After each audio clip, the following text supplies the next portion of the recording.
Gracias, gracias. Muy buenos días. Bienvenidas, bienvenidos, bienvenides. Hoy, dentro del marco del seminario de interculturalidad, acercamientos y problemáticos que coordino y hacemos junto con mis estudiantes de posgrado, a los que agradecemos, por supuesto, su presencia en esta sala de Zoom. Vamos a llevar a cabo esta actividad tan necesaria, dado que siempre que hablamos de interculturalidad, cuando hablamos de interculturalidad, hablamos de diferencias, hablamos de tensiones, hablamos de conflictos, hablamos de relaciones, y hablamos de poder también. Hoy, más que nunca, se hace necesaria, creemos, la reflexión sobre la interculturalidad y sobre todo este tema con el cual vamos a abrir una jornada de conferencias virtuales. Son 4 las que tendremos dentro de este seminario y estoy verdaderamente agradecida y muy honrada de tener ahora a la doctora Luz Elena Orita Pérez, que nos va a hablar de interculturalidad y construcción de paz. No es menor ni fue casualidad que iniciáramos con esta conferencia hoy tan necesaria dentro de nuestro espacio virtual y presencial dentro de nuestra universidad, de nuestra institución, dado que pensar en esta construcción de paz y también de interculturalidad implica pensar en un diálogo hoy tan necesario y sí, tan necesario en nuestra universidad. Bueno, voy a presentar a la doctora.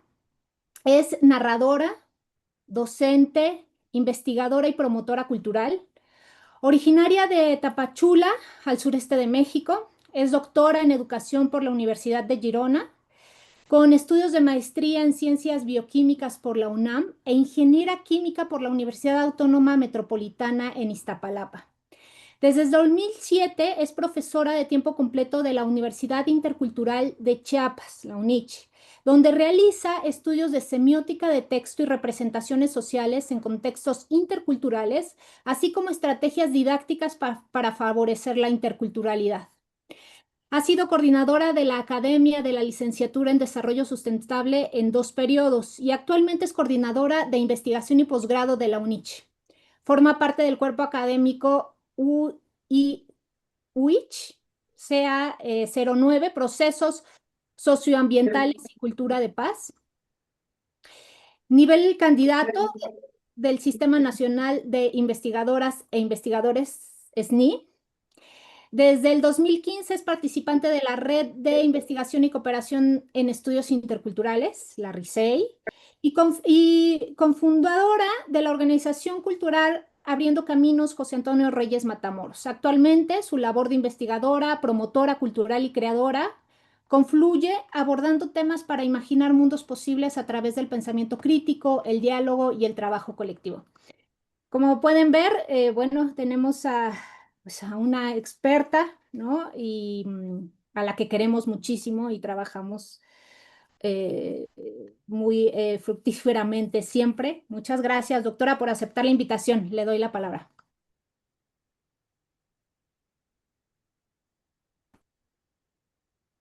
Mi micrófono, sí, gracias.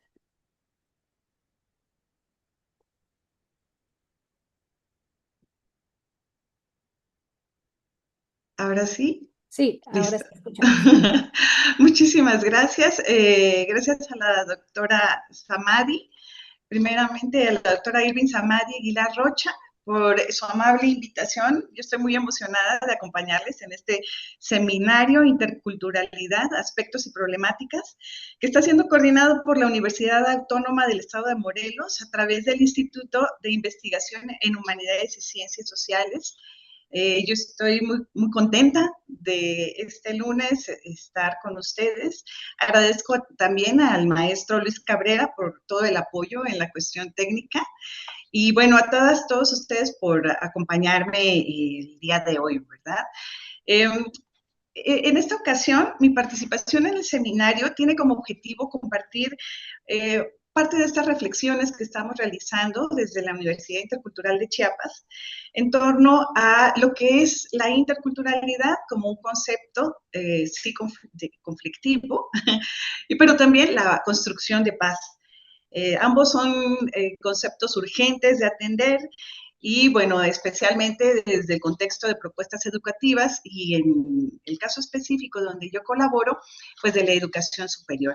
Entonces, quiero pues compartirles un poco de hacia dónde está caminando estas reflexiones, cuáles son los puntos de partida y un poco del contexto en donde estamos nosotros colaborando. Vamos a tener en este espacio de diálogo 4 momentos, digamos, que sería primero un poco hablar de estos rostros distintos de la paz, luego no, ahí dice normal, pero es más bien nombrar para transformar, ¿no?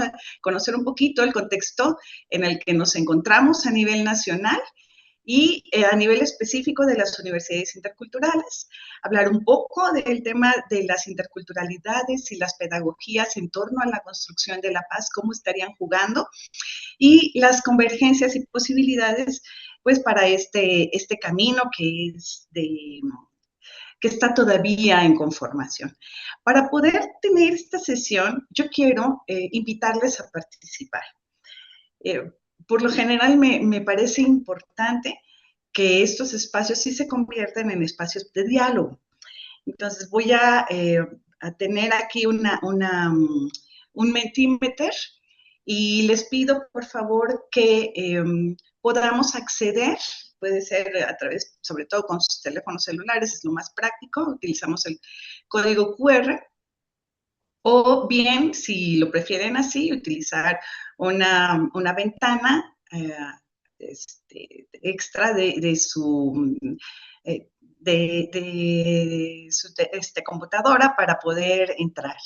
Entonces, quienes decidan entrar a través de la computadora, bueno, el código es 1142-6355.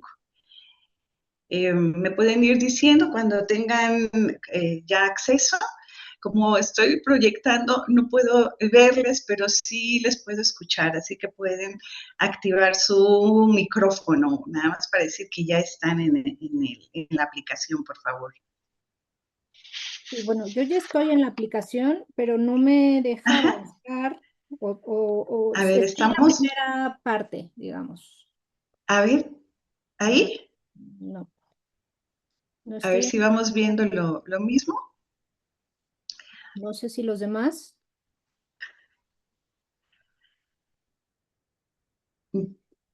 Bien, ¿de qué va a ir este primer ejercicio?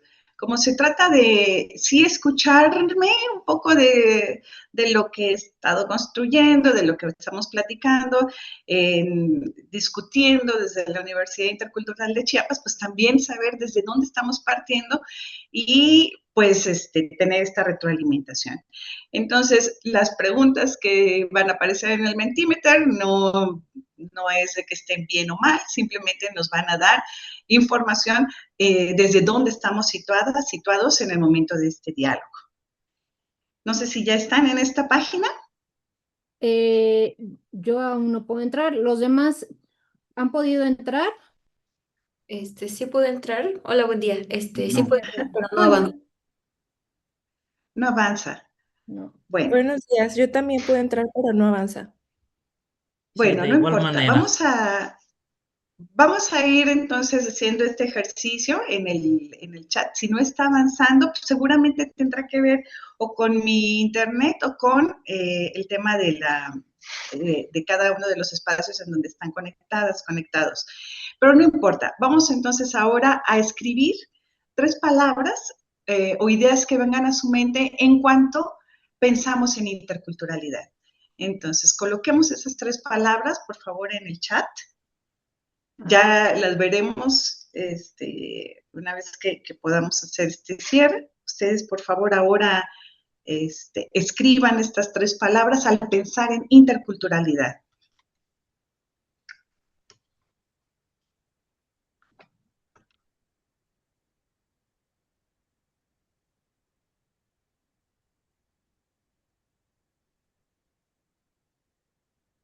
Muchas gracias, Amadi. Gracias, Noeli.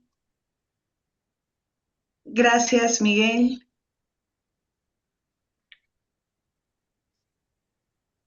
Muchas gracias, Rosa Isela. Bueno, ahí no sé quién es KNNT, pero muchas gracias. Kenneth, es Kenneth. Kenneth, ok. Muchas gracias, Kenneth. Muchas gracias, Juan José. Bien. Entonces vemos cómo hay algunos elementos que están semejantes en términos de, bueno, aparece el diálogo, conflicto, otredad, riqueza, multiplicidad, el diálogo nuevamente, esta identidad, la diferencia, el conflicto, culturas, relaciones, comunicación, intercambio, confrontación, autoconocimiento, respeto, responsabilidad, solidaridad. Vemos cómo hay diferentes aspectos, a quienes nos fijamos en el proceso, a quienes nos fijamos en términos de valores, cultura, identidad, comunidad, identidad, práctica, interseccionalidad. Ya empezamos a incorporar además conceptos, bueno, de lo que hemos estado dialogando, ¿verdad?, en esta formación. Aquí una pregunta que sí necesito que nos digan. ¿Contamos o no con experiencia ya sea de trabajo o de estudio en un entorno de educación intercultural? ¿Alguno de nosotros? ¿Alguien conoce sobre la interculturalidad? Podemos colocar sí o no en nuestro chat, por favor. Gracias, Rosicela, Juan José, Samadi, Miguel. Mario Díaz, bueno, dice no directamente. Jimena, tampoco. Vemos la mayoría, entonces, no tenemos o no hemos tenido esta cercanía, ¿verdad?, de la práctica o de esta propuesta a nivel superior sobre todo, pero ahí aparece como que general, ¿verdad? La educación intercultural. No conocemos, entonces ya me da a mí elementos para poder conversarles un poquito sobre la propuesta. Muchas gracias. Y la última pregunta tiene que ver justo con esta idea de paz. 3 palabras o ideas que relacionamos cuando nos viene a la cabeza el concepto, la idea de paz. Por favor.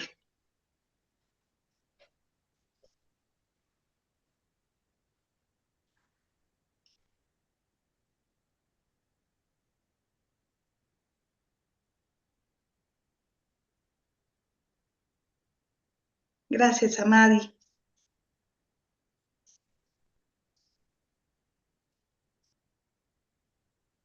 Y Samadi nos comparte, dice, entendimiento, diálogo, acuerdos como elementos dentro de esta vivencia de la paz. Mario coloca conflicto, comprensión, acuerdo.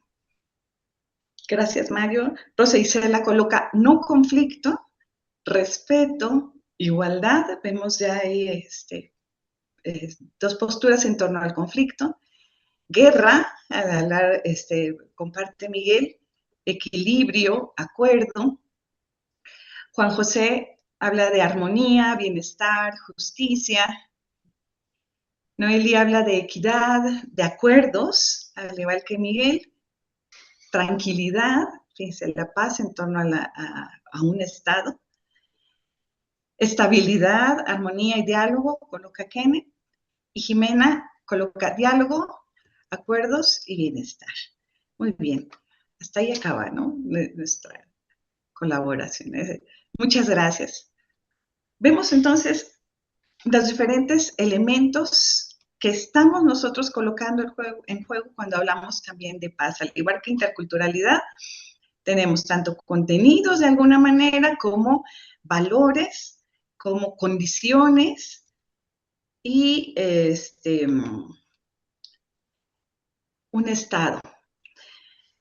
Quiero empezar el diálogo colocando esta diapositiva en donde está un recorrido muy breve, ¿verdad?, de esta evolución, si es que la pudiéramos llamar evolución o esta transformación conceptual y de las tipologías de paces.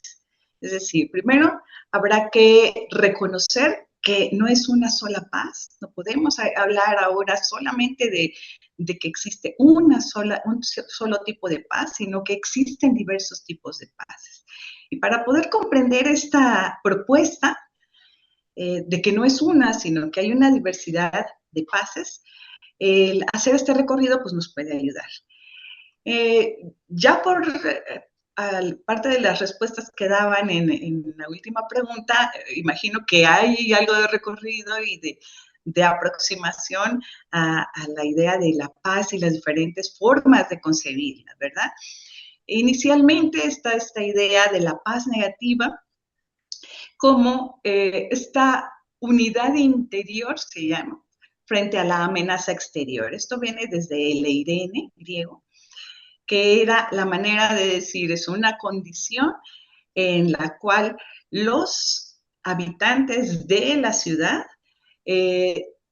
estaban bajo una condición de estabilidad, de no conflicto frente a amenazas exteriores. De tal manera que esta visión de paz negativa tiene un componente que ayuda a la legitimación de la violencia frente a los otros, de tal manera que lo interno se permanezca, se tenga esta configuración de estabilidad y de posibilidad de vivencia desde condiciones de bienestar al interior de nosotros. Entonces, la paz negativa desde esta perspectiva va a estar relacionada con la ausencia de guerra. Cuando hablamos de paz es porque no tenemos esta necesidad de ejercer esta violencia legítima hacia el exterior y entonces podemos nosotros vivir esta estabilidad al interior de nuestras sociedades, ¿vale? Esa es la idea de la paz negativa. Entonces, es una configuración antitética frente a la violencia. Posteriormente es Galton quien coloca es un cuestionamiento a la paz negativa. Él considera, él plantea, la paz no es solamente la ausencia de guerra, no es solamente la ausencia de violencia frente al exterior, sino que tiene otros componentes, ¿no? Y es por eso que aparece o él plantea este componente tripartita de la violencia, ¿verdad? Que va a ser un eco a un componente también tripartita a la paz.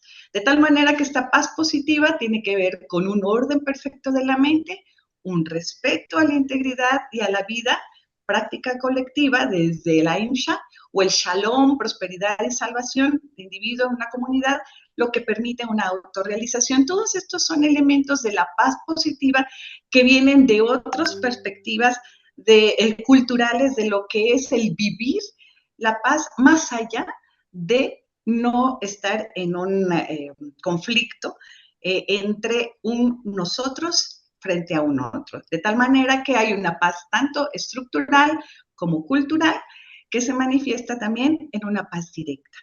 Y ahorita vamos a platicar un poquito más sobre este triángulo.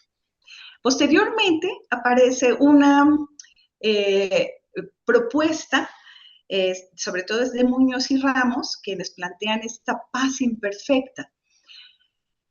Puede ser que esta paz positiva, donde se habla de que no solamente que no exista una violencia directa, y que además no exista esta violencia estructural que está justificando la violencia directa, y que exista además no exista una violencia cultural que tiene que ver con las consideraciones de un contexto, de una cultura, de un grupo cultural frente a otro que es distinto, sino que no se necesita que estas tres esferas estén convergiendo en un momento específico para que podamos decir, ya logramos la paz desde esta visión positiva, porque es un aspecto que es cuestionado. La paz positiva tal cual va a ser muy difícil de ser alcanzada desde estas tres dimensiones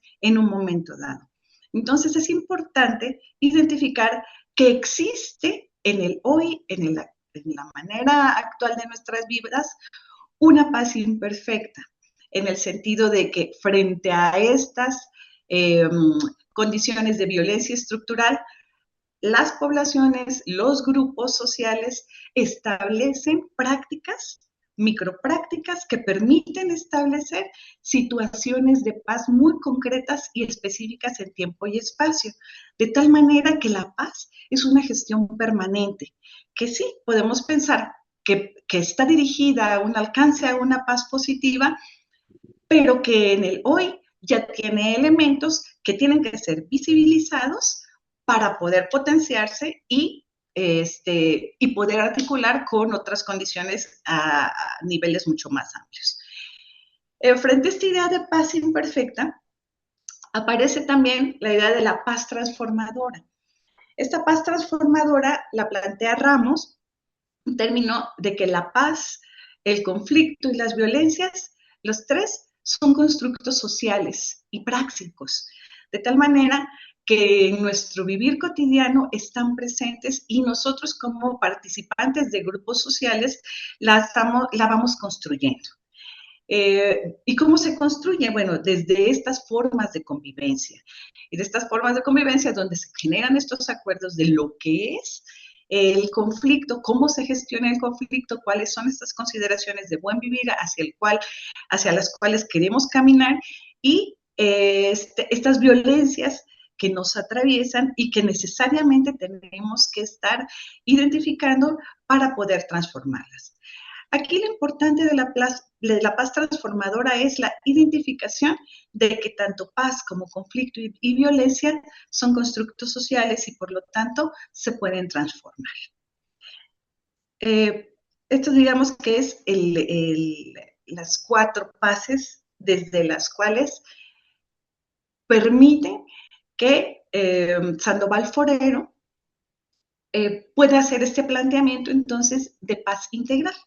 Y la paz integral es específicamente esta consideración de paz a la cual nosotros desde el grupo en el que estamos colaborando estaríamos proponiendo como el espacio necesario o el espacio idóneo para poder caminar hacia una construcción de paz desde una perspectiva intercultural.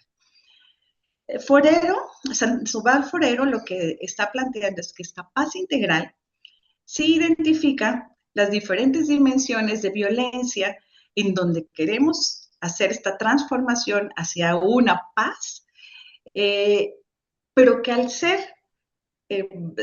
al poder ser transformada, entonces tiene un caminar que debe de ir articulando diferentes condiciones desde una mirada crítica. Por eso el pensamiento crítico latinoamericano va a ser el encuadre, digamos, político, ideológico, desde el cual Sandoval Forero hace la propuesta de una paz integral. Y esta paz integral él la va a adjetivar desde 4 conceptos, que tiene que ser activa, en el sentido de que este accionar debe no solamente quedarse en lo discursivo, en lo enunciativo, sino que debe de tener elementos de acción para la transformación de lo social. Otra característica es no violenta. Esto quiere decir que la gestión de los conflictos que necesariamente van a estar presentes en los contextos sociales se atiendan de manera no violenta o se busque esta atención desde lo no violento, que sea duradera, es decir, que permita la articulación tanto de la dimensión estructural como cultural, desde transformaciones muy específicas que en el tiempo puedan ir construyendo una duración que no sea necesariamente temporal, sino en una dinámica que permita construir esta duración de largo aliento y sobre todo va a tener que ser o tendría que ser desde un contexto de interculturalidad. Así lo planteo. Si nos damos cuenta, todos estos elementos están hablando de un proceso necesariamente descolonizador o decolonizador.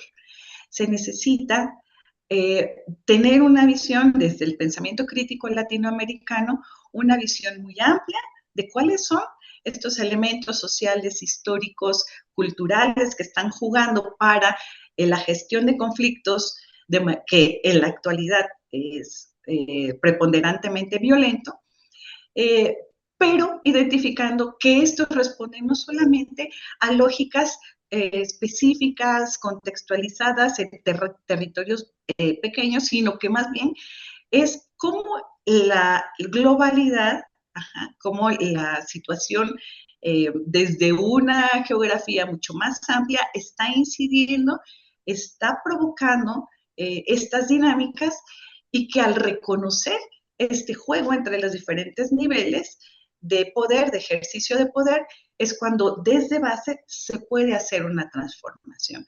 Por eso se plantea como un proceso desde el pensamiento crítico, un proceso de decolonialidad. Aquí dos elementos clave que tendríamos que estar recuperando. Por un lado es la memoria.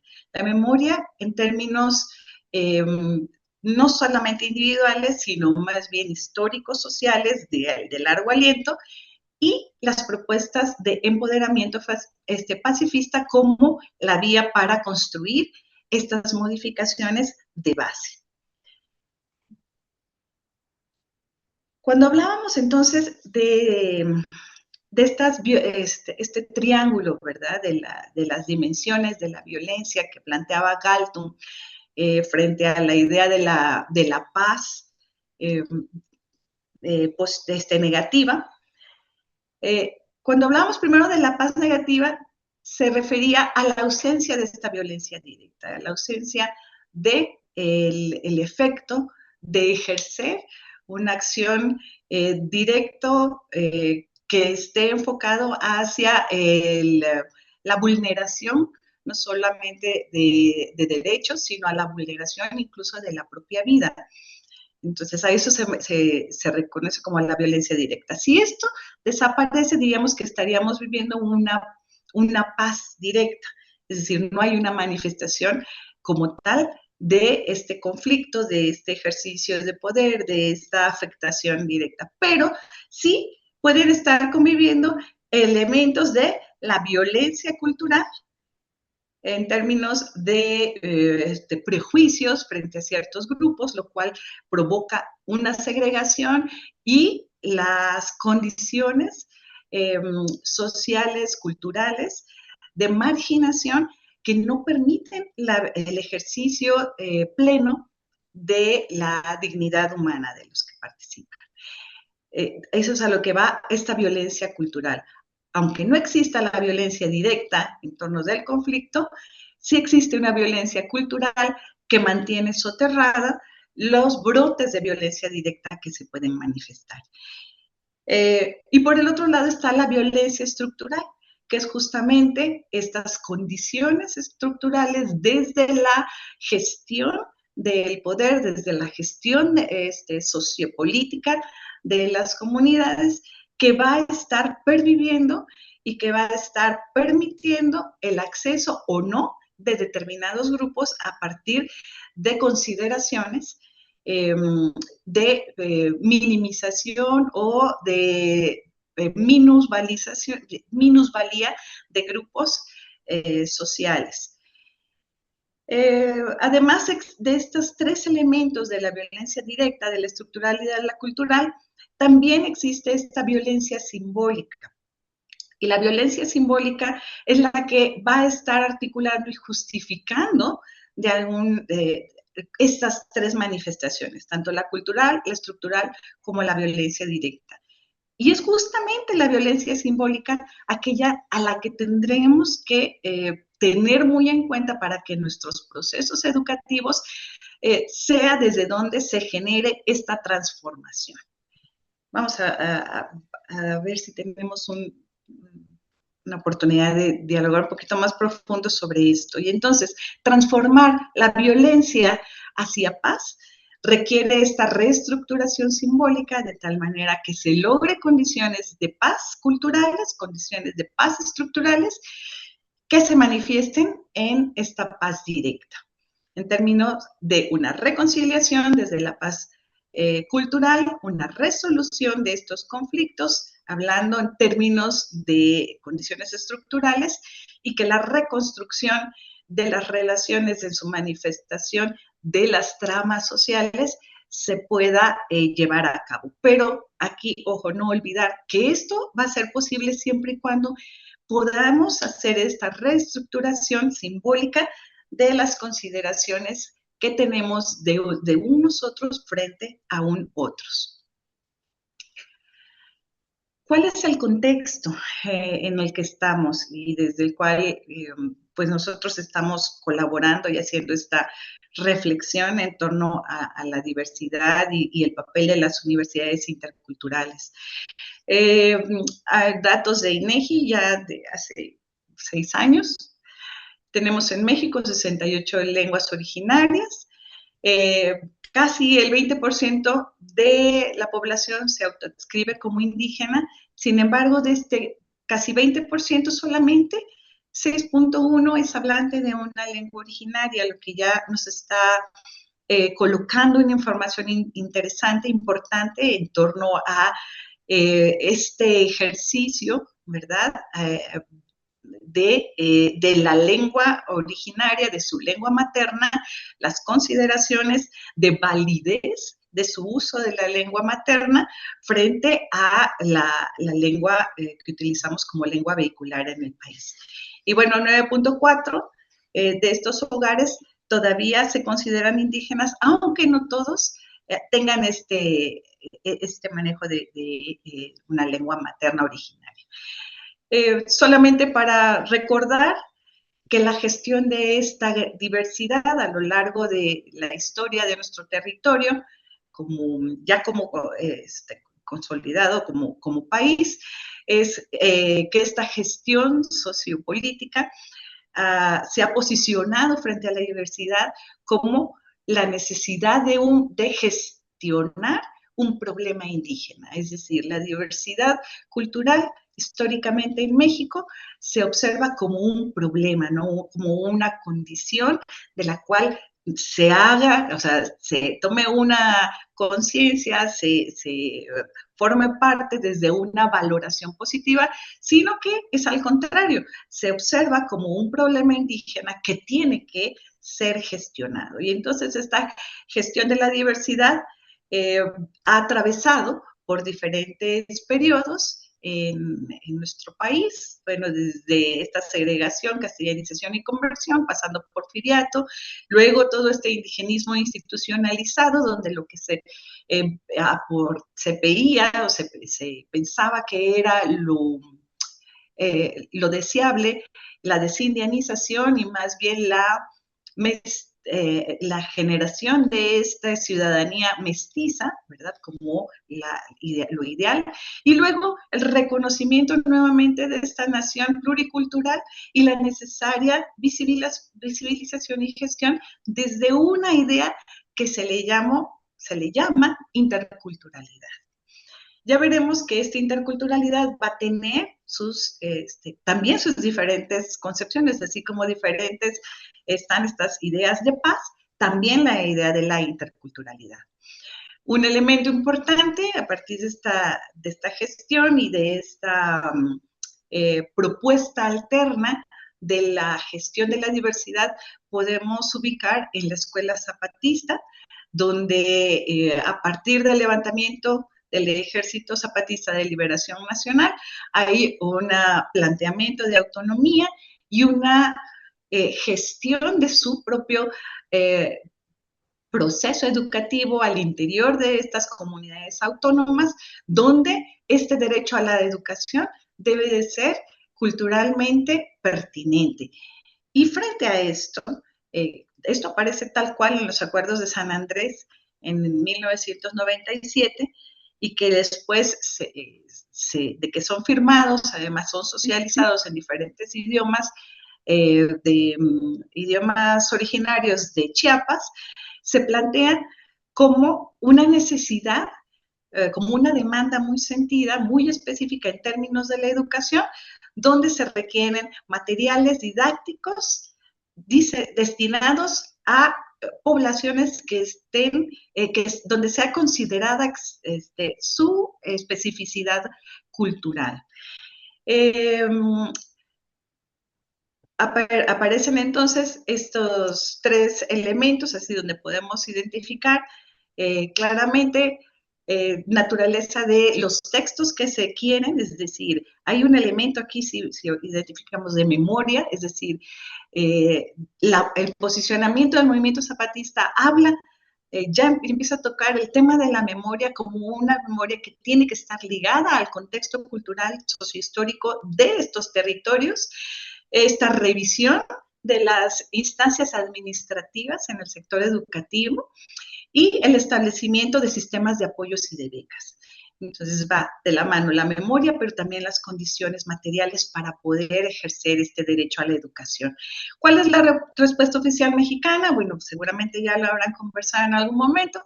Bueno, es este modelo de universidad intercultural que sale con este primer gobierno de alternancia, con Vicente Fox, y es, digamos, la base para la construcción de las universidades, entre las cuales está la Universidad Intercultural de Chiapas, en donde he estado colaborando. ¿Cuáles son estos propósitos? Bueno, pues atraviesan desde esta incorporación y fortalecimiento de expresiones lingüísticas, manifestaciones culturales, procesos de comunicación desde las propias culturas mexicanas, desarrollar caminar conjunto de las comunidades con las universidades, incorporando a los actores comunitarios en tomas de decisión y también de visibilización de hacia dónde se quiere que se formen los jóvenes, esta proyección de acciones para favorecer la comunidad, el saber, la mirada de mundo que tienen y abrir estos espacios de expresión. Digamos que esos son como que los elementos generales. Al día de hoy ya se cuentan con 21 instituciones de educación superior intercultural. Y justo de las de creación más reciente se encuentra la Universidad Intercultural de Morelos. Esto quiere decir que ya tenemos 65% de los estados del país ya cuentan con una universidad intercultural desde adscrita a este modelo. ¿Cuáles son los ejes entonces transversales que se manejan en el diseño curricular desde el modelo que plantea la Secretaría de Educación Pública? Se requiere este eje de lengua, un eje disciplinar que va a ir cambiando de acuerdo con el programa educativo en el que se forman, un eje axiológico, el metodológico y el de competencias profesionales. En la Universidad Intercultural, originalmente ya hace 26 años, fue en 2005, hace 21 años ya, tenemos la oferta educativa de 4 licenciaturas: Lengua y Cultura, Desarrollo Sustentable, Comunicación Intercultural, Turismo Alternativo o Sustentable. Digamos que son las propuestas que se hacen. Actualmente está Derecho Intercultural y Médico Cirujano, y la más reciente es Agroecología. Algunos de los programas educativos que están vigentes en estas universidades interculturales, que ya les comentaba, son 21 a la fecha, pues son estos, tienen que ver justamente con los ejes que se plantea desde el modelo. Y hay algunos que llaman la atención, por ejemplo, la licenciatura en médico cirujano y la licenciatura en enfermería, que son programas educativos que no estaban contemplados por el perfil y que tienen condiciones específicas que están continuamente siendo cuestionados desde el perfil de universidades interculturales. Y específicamente en lo que tiene que ver con la gestión o la habilitación de jóvenes dirigidos a esta construcción de paz, solamente se tiene no a nivel licenciatura, sino a nivel de maestrías. Actualmente está la Universidad Intercultural del Estado de México con esta maestría en interculturalidad para la paz y los conflictos, y en la Universidad Intercultural de Chiapas están por aperturarse la maestría en educación para la paz.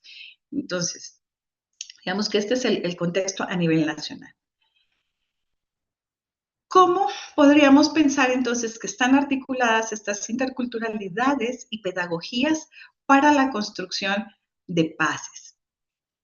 Nada más para recordar, esta paz integral está ubicada en un contexto del pensamiento crítico latinoamericano, que está situado geográfica e históricamente. Esto quiere decir que hay un vínculo con esta idea de interculturalidad, reconociendo que esta interculturalidad tiene dos dimensiones o dos funcionalidades. Una que es la interculturalidad como interculturalidad descriptiva y otra que es la prescriptiva. La descriptiva es en términos de quiénes estamos desde la diversidad confluyendo en un espacio en un momento determinado. Y la prescriptiva es cómo debiera de ser esta interacción y esta relación. Es así que desde la propuesta, desde esta mirada que hacen tanto Tubino como Walsh sobre las diferentes concepciones de la interculturalidad, ellos ubican una diferencia entre la relacional, que es la de facto, es esta diversidad que está presente, la interculturalidad funcional como aquella que reconoce las diferencias culturales y establece procesos, dinámicas para poder incluir a los excluidos, pero sin hacer mayor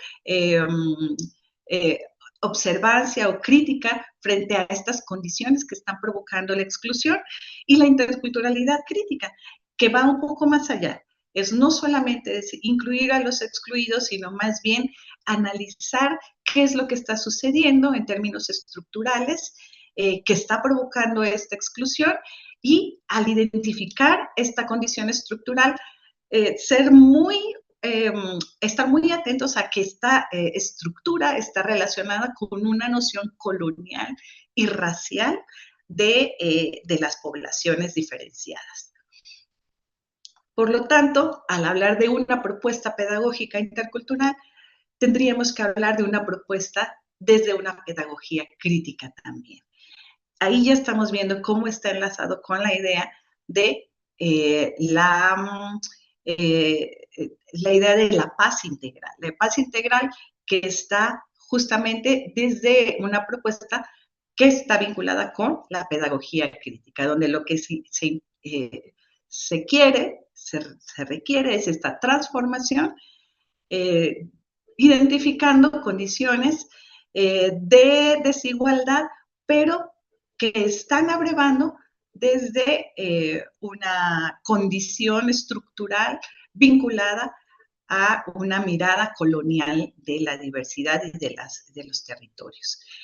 Es por esto que la educación popular va a ser un espacio metodológico muy importante, desde el cual muchas de las propuestas pedagógicas, muchas de las del sustento de las estrategias didácticas atraviesan reconocer los elementos de la educación popular, ¿no? Frente a la educación bancaria. ¿Qué es lo que se requiere? No es tanto la incorporación de información en los procesos de formación de las y los jóvenes, sino generar experiencias que permitan que los participantes, las personas participantes, tengan este proceso, primero, de reconocimiento de su contexto, de su historia frente a la actualidad, en la actualidad, identificando de dónde vienen, cuáles son estos juegos de poder en los diferentes niveles nacionales, locales, pero también internacionales, que están jugando para las condiciones que ellas y ellos están viviendo. Otro espacio desde el cual se abreva en algunas de las experiencias de aprendizaje son justamente también esta pedagogía crítica revolucionaria propuesta pues por Peter McLaren. Pero ¿cómo está tocando entonces la interculturalidad con esta noción de decolonial o el pensamiento decolonial? Solamente para recordar, ¿no? Algunos de los personajes que están que son reconocidos en torno a este giro de colonial, el pensamiento decolonial, a Walter Mignolo con la idea del pensamiento de frontera, a Ramón Grossfogel con esta cosmovisión transmoderna, María Lugones, obviamente con la colonialidad del género, a Enrique Dussel, con este mito de la modernidad y esta propuesta de la aproximación desde una mirada que trascienda la lógica de pensamiento moderno y, bueno, obviamente Aníbal Quijano. Estas pedagogías entonces decoloniales van a estar proponiendo espacios formativos donde esta conciencia histórica se vaya fortaleciendo y además en este recorrido se pueda generar un pensamiento crítico que nos lleve a construir, primero a reconocer que son posibles nuevas formas de conocimientos, reconociendo que existen ya en los diferentes espacios comunitarios conocimientos y saberes válidos que necesitan entrar en un diálogo verdadero, horizontal, frente a los conocimientos hegemónicos. Y esto requiere una transformación de la mirada, no solamente de los jóvenes que están en formación, sino también de quienes estamos acompañando los procesos de aprendizaje. ¿De dónde viene esto y por qué es importante recuperar esta revisión de remirarnos, de mirarnos con una mirada nueva, unos ojos nuevos? Tendríamos primero hacer esta distinción. Recordemos que no es lo mismo colonialismo que colonialidad. El colonialismo tiene que ver con esta gestión, esta administración pública, ¿verdad? Desde un centro de poder que está controlando territorios, y la colonialidad se refiere más a esta ideología que está generada a partir de experiencias sí vinculadas al colonialismo y que por lo tanto va a estar justificando y legitimando un orden desde una relación asimétrica de poder. Entonces, lo que estamos nosotros viviendo tendríamos que reconocerlo justamente como un pensamiento colonial, que lo hemos introyectado, lo hemos hecho nuestro. Nosotros estamos, para nosotros nuestra mirada ya es una mirada eurocéntrica, porque es un resabio justamente de del colonialismo y que está acendrado en un pensamiento colonial. ¿Cuáles son estas dimensiones de la colonialidad? Primero, al hablar de la colonialidad del poder, hay una explotación del ser humano y de la naturaleza, donde el ser humano está siendo identificado como diferenciado, hay una diferencia, concebido así el ser humano, desde esta visión eurocéntrica, desde esta lógica de evolucionista, incluso, ¿no? Donde las comunidades que tienen unas lógicas distintas a la matriz eurocentrada son mirados como atrasados y no son reconocidos desde sus propias gestiones, y siempre se les está incorporando o buscando que se incorporen, que se despojen de estos conocimientos, de estas prácticas y de estos saberes, menospreciando justamente cómo han ido articulando esta relación de la sociedad con el mundo que les rodea, los elementos de la naturaleza, y por lo tanto esta explotación del ser humano va desde esta justificación, ¿no? Necesitan transformarse para desarrollarse, pero desarrollarse desde una mirada que es ajena a sus matrices culturales.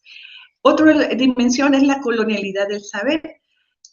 Esto tiene que ver justamente con la no valoración de los conocimientos locales. Entonces, incluso desde el cómo se nombran al hablar de saberes frente a conocimientos, que está hablando de una mirada colonial.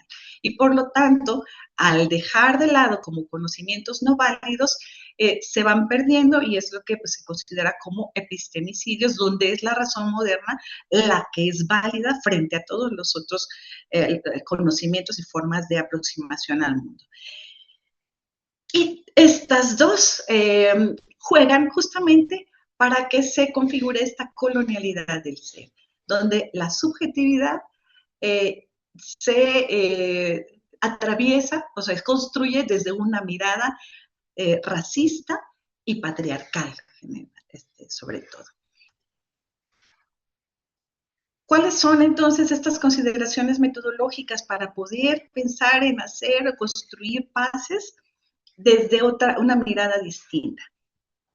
Bueno, por un lado está la necesaria construcción de procesos de diálogo, pero de un diálogo verdadero, no simulado, un diálogo profundo, donde exista este análisis crítico de la realidad en el sentido de identificar cómo está configurado, cuáles son los elementos de poder que están jugando, que están puestos en acción, y sobre todo una mirada de construcción hacia algo distinto. Aquí la sistematización va a ser va a jugar un papel importante, no solamente como un momento para recabar información y presentarlo, que es muchas veces lo que sucede en investigaciones que actualmente se realizan, pero que tienen este corte extractivista, sino es una sistematización donde lo que se observa, donde lo vivenciado incluso, está siendo mirado nuevamente por las personas que participan, no solamente por los investigadores y las investigadoras, sino por todo el grupo social con el cual se está colaborando. Por lo tanto, esta horizontalidad en términos de participación va a ser clave. A ver, sí. ¿Qué elementos se identifican como propuestas metodológicas acordes a esta construcción de paz? Por un lado está la investigación-acción participativa, que es este análisis del entorno, con un mirar entre todas y todos los que participan, este diálogo entre las miradas, es decir, cómo se observa, cómo se ve desde las diferentes miradas, pero no solamente la mirada de la persona, la mirada subjetiva, sino también la mirada desde el bagaje cultural que se tiene. Y aquí es bien importante que cuando hablamos de culturas donde todavía su lengua materna, su lengua originaria está viva, el diálogo tiene que atravesar justamente estos conceptos locales que tienen una historia, una raíz desde la mirada de mundo, y no solamente quedarnos con la traducción en los términos hegemónicos, digamos, desde estas lenguas, de estos idiomas que empleamos nosotros como lenguas vehiculares. Otro elemento importante es justamente la investigación en colabor, que es aquí estamos nosotros recuperando el ejercicio que acompañaron Xochitl Leiva y la compañera Speed, donde se necesita atravesar este diálogo desde un proceso interpretativo. ¿A qué se refiere esto?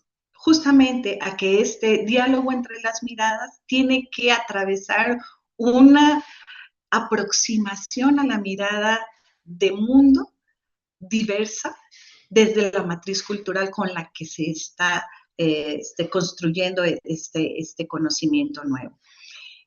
Y el segundo elemento es la construcción de relaciones equitativas de micropoder.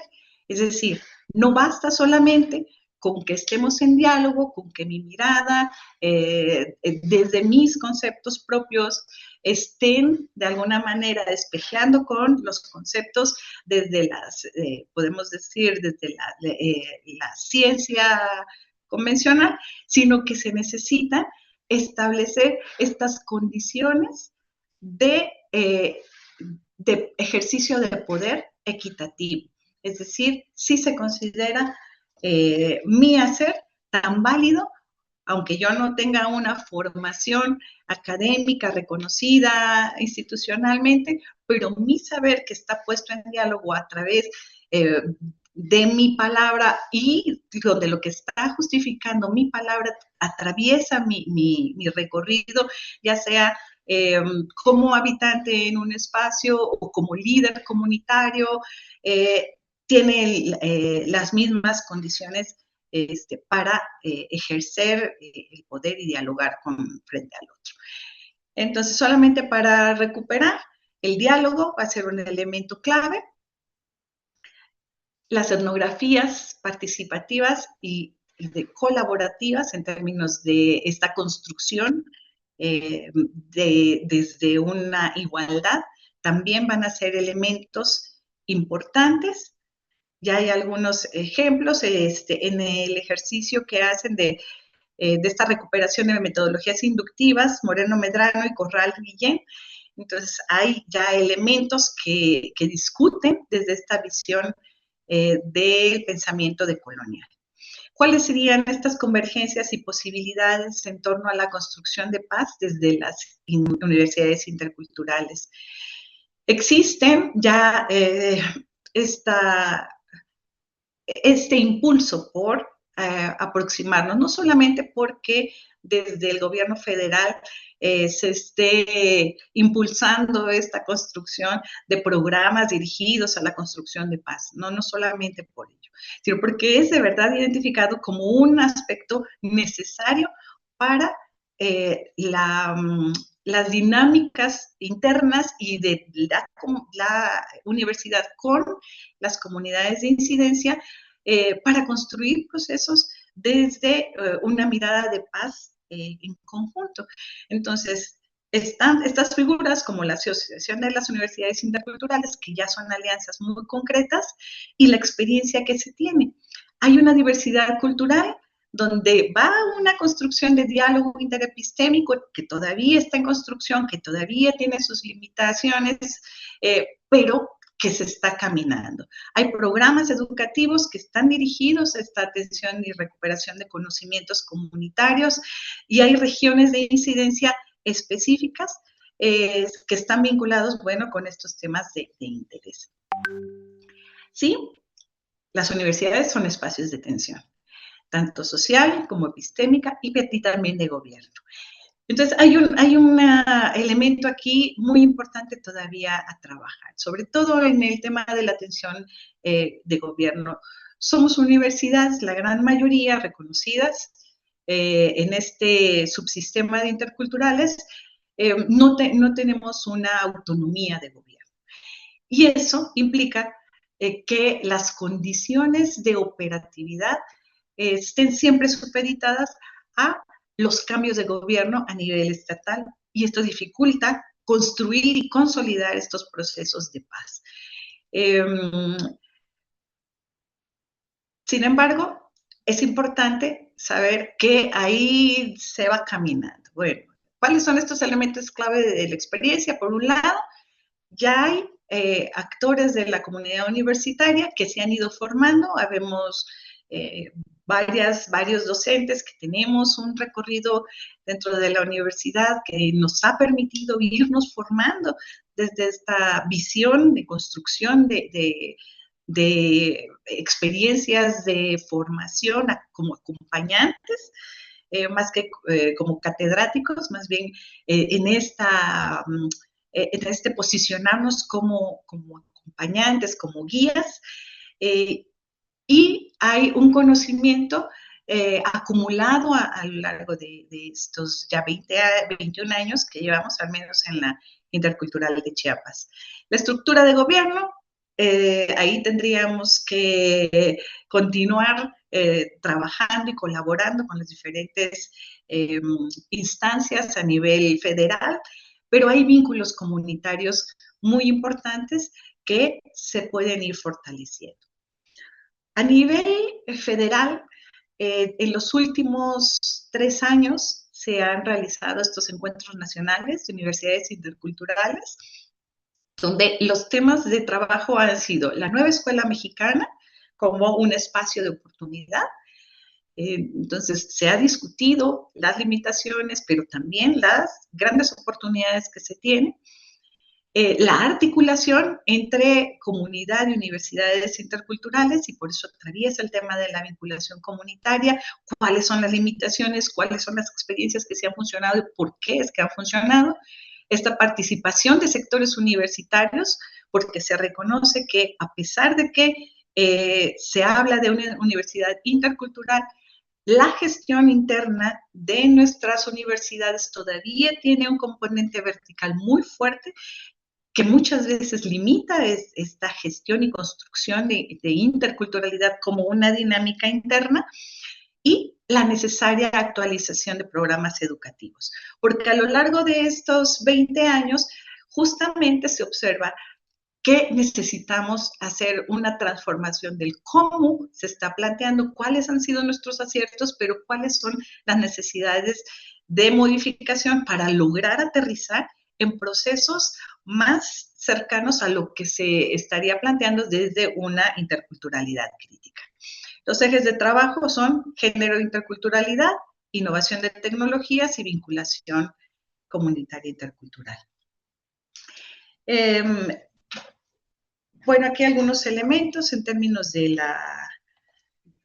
esta pedagogía crítica y paz que estamos planteando.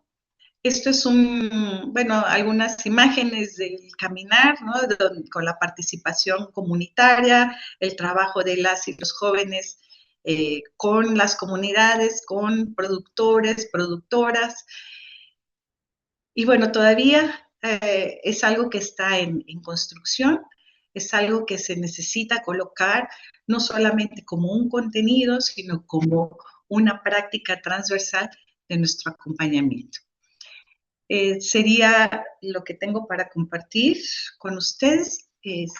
Y bueno, ahora la invitación es justo pues poder conversar. No sé si tuvieran algún comentario sobre esto que les acabo de platicar.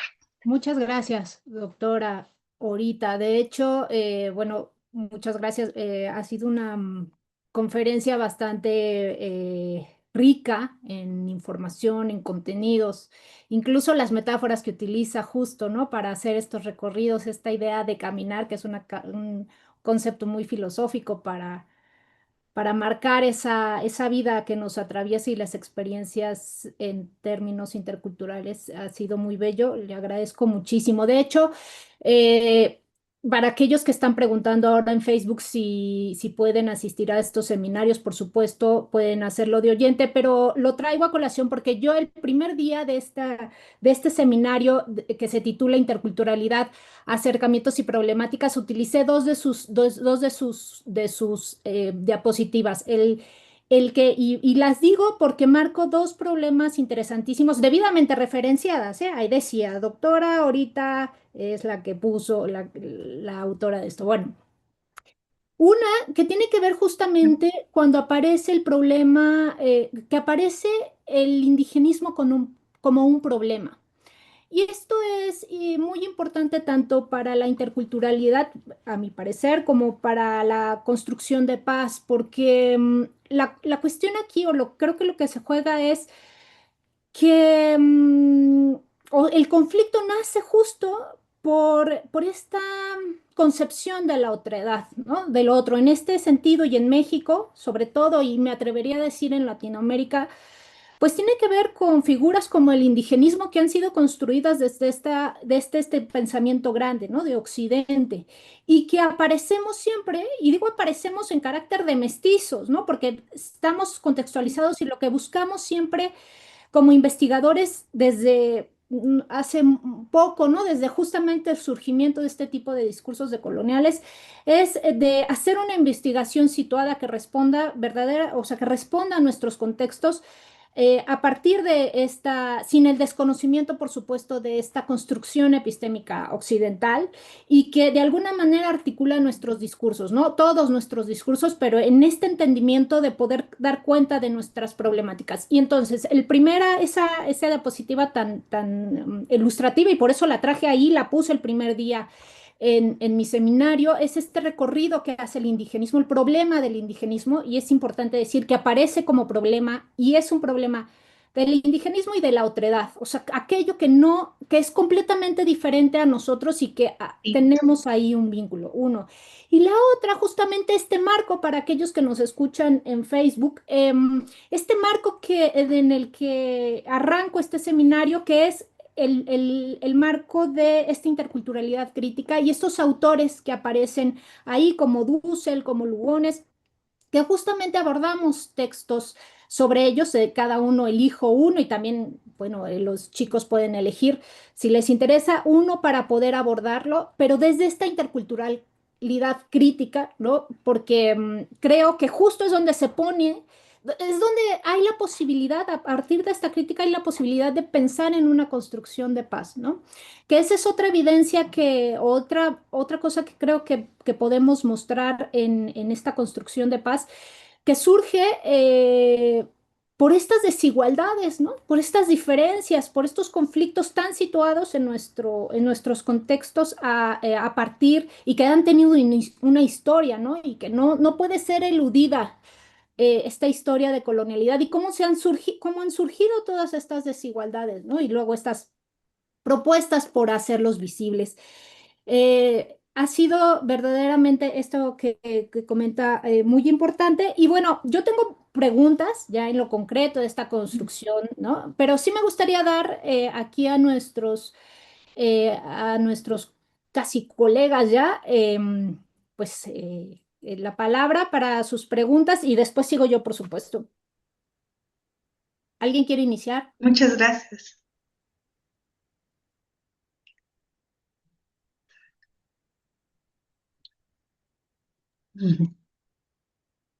¿Sí? Kenneth, Hola, buenos días. buenos días. Buenos días. Bueno, primero agradecerle, doctora, por esta conversación. Justamente como ha mencionado la doctora Samadí, hemos conversado en pues, las ocasiones en que nos ha sido posible sobre el tema.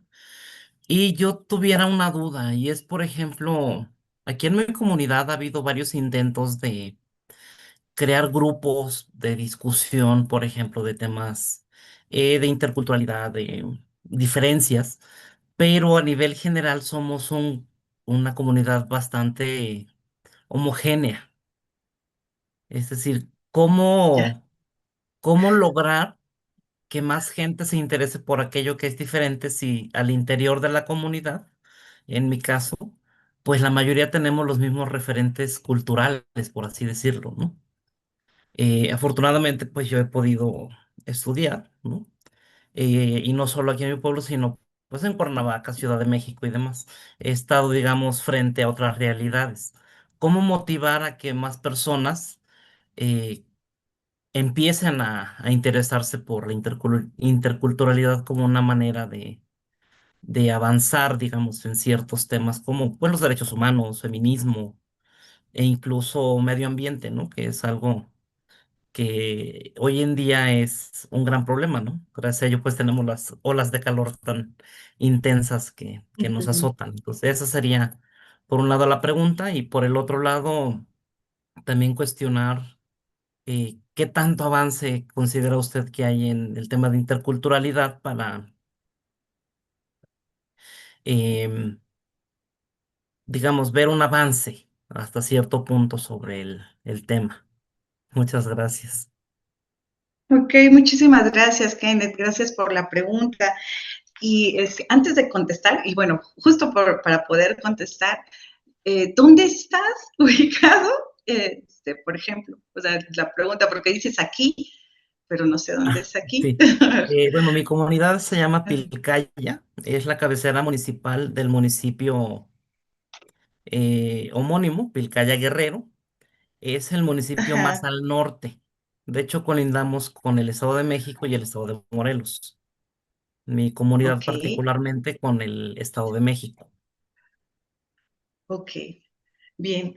Eh, Pues muchas gracias por la pregunta, porque además atraviesa este tema del cómo, ¿verdad? Los cómo, que es que es una de las cuestiones que más nos conflictúan cuando estamos empezando a caminar, es cómo nos aproximamos a este tipo de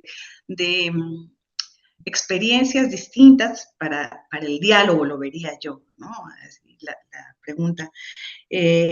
Nuestros referentes culturales hoy en día están muy globalizados, es decir, nuestras generaciones actuales, incluso si vemos a los jóvenes niños, ya están súper inmersos en una cuestión de la globalidad, del pensamiento global.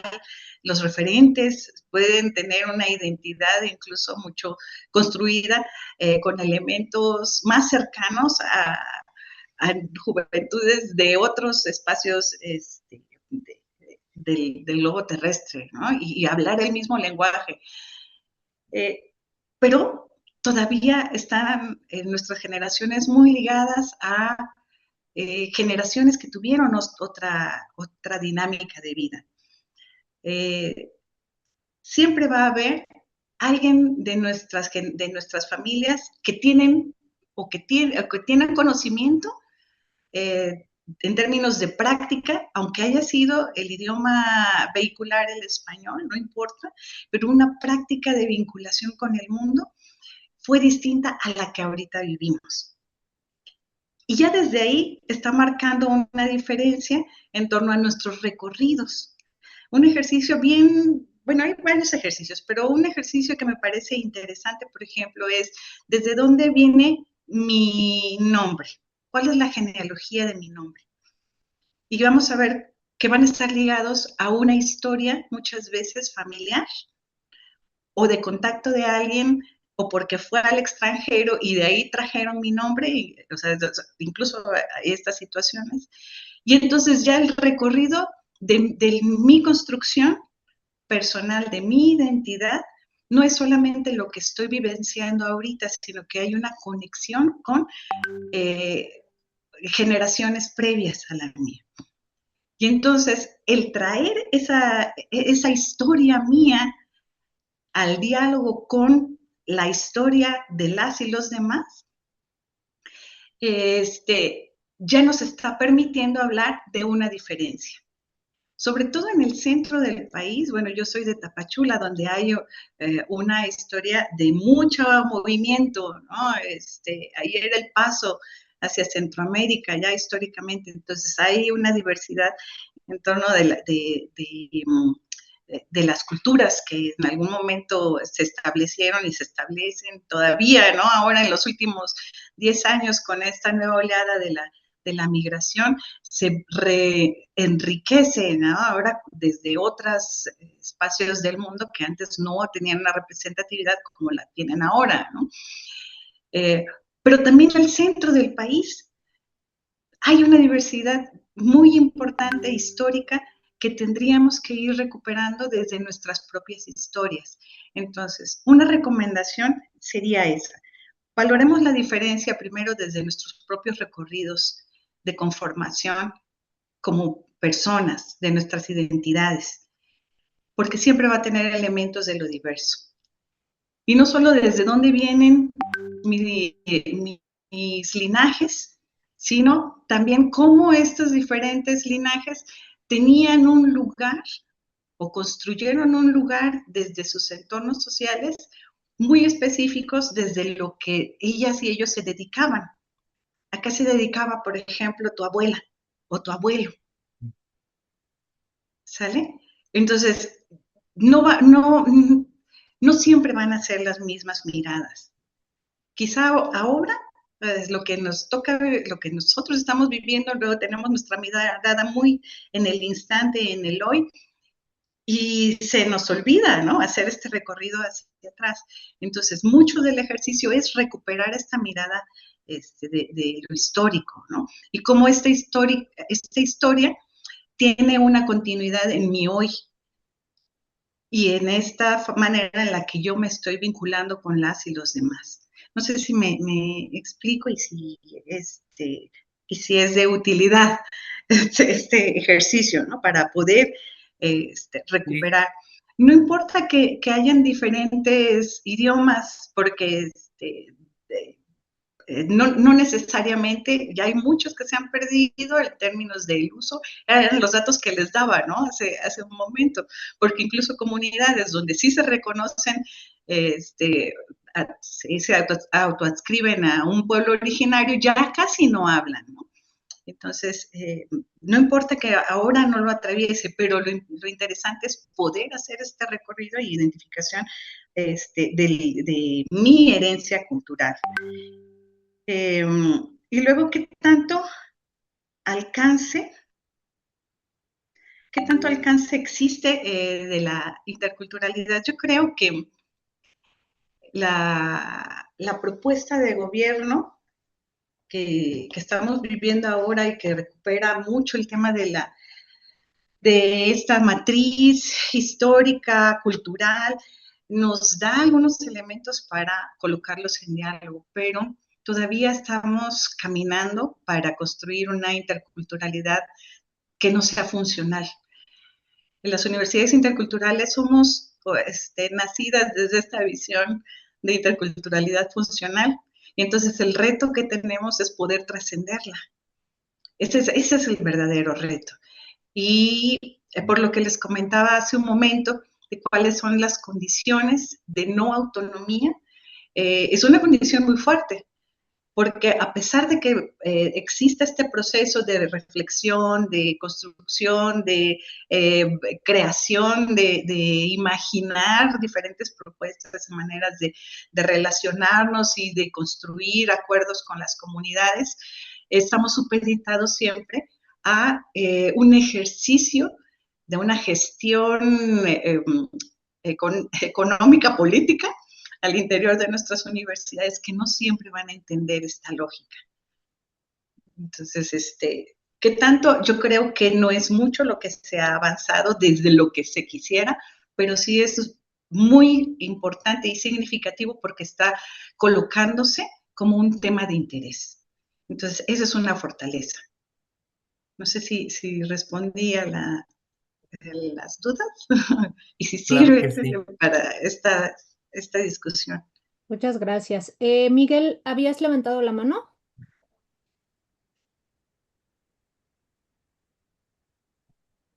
En lo que contesta Miguel, tenemos ¿Yo puedo participar? claro que sí, Juan José, y después Miguel, y luego hago la pregunta de Mario Díaz, que dice que tiene mucho ruido, entonces la voy a leer. Juan José, adelante. Muchas gracias. Doctora, muchísimas gracias por esta presentación. La verdad es muy ilustrativa. Eh, en mi caso, pues no estoy muy asociado con la interculturalidad, pero ha sido altamente redituable para mis trabajos de investigación de tesis. Inclusive, usted que dice que es de Tapachula, precisamente yo llevo tema de migración ahora infantil, anteriormente hablé de migración en general, de todo este tema de la migración irregular, y precisamente hay algo que me parece muy interesante, ¿no? ¿Cómo podemos incorporar la interculturalidad? Esa sería una pregunta para usted, en este asunto tan complejo, ¿no? Que a veces podemos decir que pues todo queda en buenas intenciones cuando las normas jurídicas son rebasadas, ¿no? Y tenemos un fenómeno social tremendo, porque pues aquí también estamos hablando incluso de que pertenecemos básicamente a una misma cultura, somos Mesoamérica. Y hay varias situaciones complejas de discriminación incluso de mexicanos con centroamericanos, ¿no? Que son casos ya muy sonados, muy públicos y muy narrados también en la literatura, en el periodismo de investigación, ¿no? Que muchas veces no lo vemos en los medios. No obstante, también me parece muy interesante el tema de Galton. Creo que también está, lo cito en mi tesis, pues como una forma de hacer esta remembranza, ¿no? Que tenemos un problema, incluso como yo le menciono, hablo de niñez migrante, me voy hacia el tema de las guerrillas. Precisamente las guerrillas son el inicio de toda esta migración, si se puede decir de alguna manera, hay una Los conexión. 80. Y Ujú. exactamente, y precisamente a raíz de ello, cuando vienen estas ejecuciones de niños, de jóvenes, porque eran muy niños algunos, decían algunas narrativas que no podían ni sostener un AK-47 que era más grande que ellos. En ese sentido, todas estas personas o todos estos niños, pues llegó a denominar un daño colateral, ¿no? Cosa que es muy terrible porque ni siquiera se les dio el derecho a tener un nombre y un apellido, sino un daño colateral, es decir, un efecto, una consecuencia de lo principal, ¿no? Que eran las guerrillas. Entonces ahí vemos esa invisibilización, ¿no? Esa discriminación, esa violencia posiblemente simbólica, ¿no? Que está ahí, pero que no la vemos y que no tiene que ser necesariamente directa para seguir sufriendo este ciclo. Y bueno, ya para terminar, entonces, mi planteamiento sería ese: cómo podríamos plantearnos desde la interculturalidad algún ejercicio, a lo mejor que pudiera aportarme, y agradecerle mucho su presentación, ha sido altamente redituable. Muchas gracias. Muchísimas gracias. Gracias, Juan José, por tus palabras. Y qué interesante el trabajo que estás haciendo y qué fuerte. La verdad es que hablar de la migración es hablar de algo muy complejo y muy sensible en términos humanos, y hablar de la migración infantil pues es mucho más todavía. Sobre cómo incorporar la interculturalidad, no entiendo quizá muy bien hacia dónde incorporarla en este tema de la investigación. ¿Es a lo que te refieres? Sí, Eh, en efecto, o sea, ¿cómo podríamos darle un enfoque? Porque también menciona que hay el interés, ¿no? De manejar este enfoque en el gobierno, porque a pesar de que ya existen algunas universidades, como que son bastantes, ¿no? Ya el 65% es una cifra interesante en el país. ¿Cómo de manera operativa, que es algo que a mí me interesa mucho, ¿no? Podemos traer este marco teórico, por decirlo así, más que ideológico, a campo tierra, ¿no? Al área que nos urge, tal vez viéndolo desde un sentido, como lo dijo Arturo Escobar, ¿no? Que se sude o que se tenga la sangre y la carne en cada trabajo que se lleva a cabo. sí, yo creo que es muy importante justamente esto que estás comentando. Cómo traerlo tiene que ver con un escuchar al otro. Eh, Hablar de interculturalidad no solamente el ejercicio que desde la etnografía clásica se ha hecho, ¿no? De que llegamos y hacemos la recuperación de información, las vemos como informantes netamente, y no como iguales. Fíjate que desde ahí hay una consideración bien interesante, eh, porque nos posicionamos desde un ejercicio de poder, a pesar de que decimos que solamente queremos acercarnos y conocer sus realidades y que lo único que queremos es dialogar. Si hay un ejercicio de poder desde cómo hacemos investigación.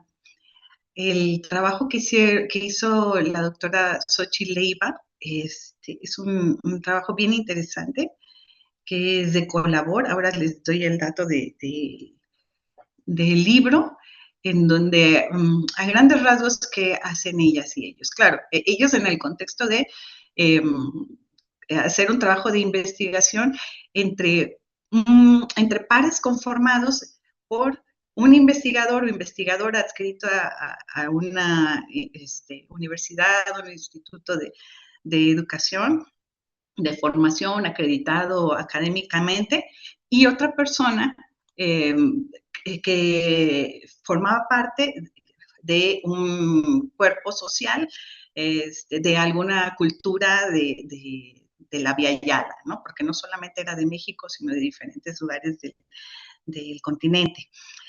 Y la premisa que tenían ellas y ellos era que querían hacer una investigación decolonizadora o descolonizadora, ellas lo plantean con la S en medio. Y que para ello tenía que plantearse una manera distinta de relacionarse. Pero cuando hacen la investigación, y es bien interesante que aparezca en el libro, en esta primera parte que te cuentan cómo hacen la investigación, ellas hacen la gestión de los recursos frente a una instancia internacional, obtienen los recursos, pero ellas como investigadoras, estos grupos proponentes de investigación, es quien hace el planteamiento metodológico. Y entonces, cuando van y lo platican con ya los pares, con quienes son invitadas e invitados a trabajar, son cuestionadas justamente. Son cuestionadas porque dicen, están hablando de una mirada decolonizadora y ya ustedes traen cómo quieren hacer las cosas. No hay un diálogo de fondo, ¿vale? Entonces, es un aprendizaje súper importante el que nos están compartiendo ellas, porque inicialmente ellas hablan de una investigación en colaboración, y después de esta experiencia hablan de una investigación y ya le ponen una diferencia de cómo se expresa, es co-labor, porque es una labor en conjunto. Y bueno, tienen que hacer una transformación de la manera en la que iban a hacer esta investigación. Entonces se tienen que reposicionar. Hay un reposicionamiento que va a implicar un elevar al otro, a la otra, que estaba siendo sometida sin que fuera esa la intención, desde este posicionarnos por una validación académica frente a una validación comunitaria y social que sí tenían, porque era, claro, habían sido invitados por el recorrido reconocido desde su contexto de vida, desde su contexto de lucha, no eran también cualquier persona que estaba siendo invitada. Yo esto te lo cuento porque quizá pueda servir para ir imaginando una manera distinta de posicionarnos, de establecer dinámicas de diálogo y que el tener aquí presentes estas experiencias de compañeras que ya pasaron por estos cuestionamientos, pues puede ser de utilidad. Muchas gracias, doctora. Muchas gracias. Muchas gracias, doctor. Sí, buenos días. Buenos días, Miguel. Yo Buen tengo día, una buen día. pregunta, doctora. En los Sí. programas de estudio de las diferentes licenciaturas que ofertan, ¿qué modificaciones hay o qué cambios hay con respecto a programas de estudio de universidades, de otras instituciones de educación superior que ofertan las mismas licenciaturas o alguna similar? ¿Y de qué manera estas modificaciones contribuyen a esta construcción de la interculturalidad? O sea, ¿cómo fundamentan o cuál es pues el objetivo hacia el que apuntan, ¿no? Es mi pregunta. Muchas gracias. Muchísimas gracias, Miguel. Ya no lo pude poner porque sí había empezado a hacer algo, pero ya era mucha información. Pero qué bueno que lo preguntas. Las modificaciones, bueno, las universidades como subsistema se reconocen en el 2002 empiezan, ¿no? A reconocerse. Por eso desde el 2000 al 2011 aproximadamente hay una primer generación de universidades interculturales. Y el trabajo que se realizó en ese entonces, coordinado por la CGIB, lo que hacía era unas reuniones más o menos periódicas para conversar. Esta necesidad de reuniones periódicas para conversar surgió porque después de los primeros años, después de la primera generación que salió, al hacer un recorrido por las universidades interculturales que veían que había casi los mismos nombres de las licenciaturas, al ir viendo cómo las aterrizaban cada una de las instituciones, pues veían que habían lógicas muy distintas por cada una de ellas. Y que incluso al interior de nuestras universidades, la manera en la que se gestionaban los programas educativos también eran diferentes. Entonces, se hace un acompañamiento a partir del 2008, empieza este acompañamiento para que se construya le llaman una especie como de sello de universidades interculturales, así lo llamaron en su tiempo. Y el acuerdo en ese entonces, porque si recuerdan, por esas fechas del 2008, 2009 es cuando se da el impulso al enfoque por competencias.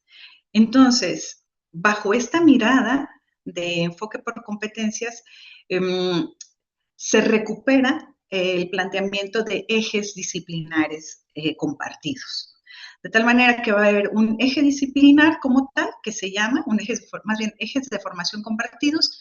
Va a existir un eje disciplinar, que es el que va a cargar con las asignaturas particulares para cada programa educativo, pero van a existir 3 ejes que van a estar siendo compartidos por todos los programas. Uno es el eje de lenguas, que ahí va incorporado durante 6 u 8 semestres, dependiendo del programa, el aprendizaje de una lengua originaria del estado, donde está ubicada la universidad. Y en ese mismo eje de lenguas van a venir asignaturas que van a fortalecer la expresión, el pensamiento lógico, las habilidades del pensamiento, y bueno, estas son, digamos, entonces va el primero, que es el de lenguas. El otro es el eje de vinculación con la comunidad. Este eje de vinculación con la comunidad tiene un elemento, sí, de investigación, acción participativa, pero sobre todo de incidencia en la comunidad. Es decir, es todo un eje donde se va a ir realizando esta aproximación de los jóvenes a las comunidades de interés para hacer su trabajo de titulación, y a lo largo de los 8 semestres van construyendo, esa es la idea, en conjunto, un proceso de investigación participativa con la comunidad que al final les permita contar con el documento de titulación. Entonces, ese es el segundo eje que es compartido. Y el tercer eje es el eje social-cultural, se le puso el nombre. Y en ese eje social-cultural van asignaturas que tienen la vocación de conocer los principios de interculturalidad, de conocer los procesos sociohistóricos de las regiones, de conocer cuestiones de género. Ajá. Entonces, estos 3 ejes, que es el social-cultural, el de lenguas y el de vinculación, son los que permiten de alguna manera ir conformando un sello distintivo de las universidades interculturales, siendo los pilares fuertes el de vinculación y el de lenguas. Eso es en la versión 2008-2011, ¿no? Ahorita, ¿qué ha sucedido? Que aunque estuvo este ejercicio, no todas las universidades se apegaron a él, la gran mayoría sí, pero hubo, por ejemplo, la UIMCRO, que es la de Quintana Roo, que decidió no trabajar por asignaturas, sino trabajar por módulos. Y resulta que el tema modular les vino muy bien para trabajar la vinculación comunitaria, porque entonces las temporalidades de estancia de las y los jóvenes, además con un acompañamiento docente muy parecido a lo que llevan en la Universidad de Chapingo, ha permitido procesos mucho más apropiados por parte de las comunidades de vinculación y con mayor resultado, con mejores resultados en términos de este trabajo en colaboración. Todas tienen sus limitaciones, claro está, pero al menos este caso muy específico de los programas modulares de la UIMCRO, pues han sido de gran interés, y en la actualidad la propuesta que se está impulsando, o al menos desde lo que se ha estado dialogando en estos últimos encuentros de universidades interculturales, es justamente valorar la pertinencia para que transitemos de asignaturas a el modelo modular, ¿no? A esta conformación modular. Entonces, no sé si me expliqué de hacia dónde se ha ido construyendo, y bueno, hay muchas limitaciones todavía, y porque el tema es lo operativo. Aunque nosotros coloquemos que es un proceso de vinculación con la comunidad permanente durante todos los semestres, siempre hay gastos necesarios y acompañamientos que no siempre se logran concretar por una cuestión o administrativa de la universidad para dar los permisos y apoyos a los docentes, o de los mismos jóvenes y de la comunidad. Entonces, va caminando. O sea, son universidades que reconocemos que necesitamos irnos transformando, ¿no? Ir primero reconociendo cuáles han sido ciertos y ir viendo cuáles son las modificaciones que serían pertinentes hablando en el hoy. Muchas gracias, doctora. Voy a leer a Mario. Dice que le preocupa desde luego la interculturalidad. Y la pregunta es, ¿por qué nos preocupa la exclusión y en qué sentido, desde dónde estamos pensando la exclusión? ¿Qué relación podría tener esto con un neocolonialismo, doctora? Sí, sí, gracias, muchas gracias, Mario. La exclusión es en el sentido de las condiciones básicas para poder vivir de manera digna las diferentes poblaciones. Reconocido, y aquí está bien interesante, porque tiene que haber un reconocimiento de cuáles son esas condiciones dignas que se requieren para vivir. O sea, no es tan fácil. O sea, el tema es de que se ha aprovechado justamente para hablar de esta incorporación, y por eso era lo que comentaba. O sea, nuestras universidades surgen con esta mirada de interculturalidad funcional, si recupero la categorización de Tubino y de Walsh, ¿no? O sea, más que crítica, ha sido una propuesta de gobierno que, ojo, por eso se presenta como en relación con una demanda genuina plasmada en los acuerdos de San Andrés, que cuando le llega a las manos al presidente de la alternancia, que dice que en 15 minutos lo resolvía, y pasaron los meses y no podía resolverlo, entonces sí urgía dar cierta respuesta. Entonces, este proyecto surge como una necesidad de gobierno para dar una respuesta y por lo tanto tiene estas características, ¿no? Ahora la oportunidad que tenemos es la transformación para que sí sea verdaderamente aprehendido desde esta mirada crítica necesaria de modificación de relaciones de poder, desde esta identificación, ¿no? De que no todos somos pueblos originarios iguales. Uno de los compañeros hablaba de